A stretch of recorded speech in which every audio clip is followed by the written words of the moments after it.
कि as writers हमारे साथ यही होता है कि हम स्क्रिप्ट लिख के दे देते हैं और वो बच्चा फिर डायरेक्टर के पास चला जाता है। अब डायरेक्टर उसको जैसे चाहे सजाता है और जनता के सामने ले जाता है। मतलब रामलीला से मैं आपको शुरुआत हमारी रामलीला से हुई थी। संजय लीला बंसाली जैसे जैसे कहते हैं दिग्गज डायरेक्टर के साथ हमने शुरू किया था। तो उसमें ये था कि we had nothing to lose, हम तो बिल्कुल ही नए थे। Okay. और हमारी डेब्यू राइटिंग थी वो। तो उधर भी ऐसा हुआ कि वो बिल्कुल हमारे लिखे हुए शब्द पे चलते थे।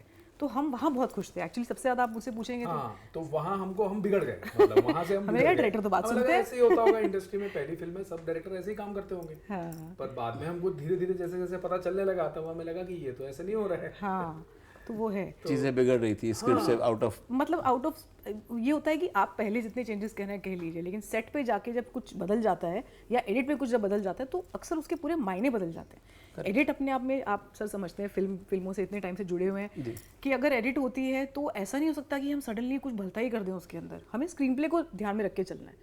तो वो बात हम लोगों को थोड़ी अखरती है। हाँ जी, पिछले ज़माने की तो अभी फिर भी काफ़ी बाउंड स्क्रिप्ट्स पे कहानियाँ चलती है। पहले तो नहीं। पहले ज़माने में तो मुझे ध्यान में ऑन द स्पॉट हीरो साहब ने बोला, नाम नहीं लूँगा किसी का, हीरो साहब ने बोला लाइन कट कर दो, इसके ऊपर ज़्यादा फोकस जा रहा है, इसको लाइन चेंज करके मेरे को फोकस होना है।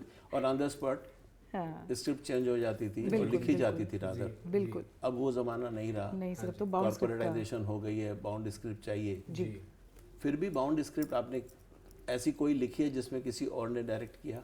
हाँ जी, बहुत सारी ऐसी 2-3 हैं। मतलब हमने वैसे तो लिखी 25-30 हैं, जिसमें से 6 या 8 बनी है। ओके। तो उसमें से ऐसा है कि आप चूज कर सकते हैं कि इनके साथ काम करके मजा आया। हाँ। इन्होंने इस लिखे हुए शब्द को समझा, जैसे कि संजय सर के साथ आपने बता ही दिया। फिर जैसे उनको पता है कि वो मोल क्या होता है, कि यहाँ ये डायलॉग क्यों आ रहा है, या ये सीन में ये लड़की यहाँ से चल के क्यों आई है, इन्होंने राइटर ने क्या सोच के लिखा है, वो उसके ऊपर बहुत ध्यान देते हैं। बाकी डायरेक्टर्स को उसकी अहमियत नहीं समझ में आती। दे डोंट वैल्यू इट, मतलब उनका वो शायद विजन नहीं है या जो भी है, या उनका अपना एक थिंकिंग प्रोसेस होता होगा।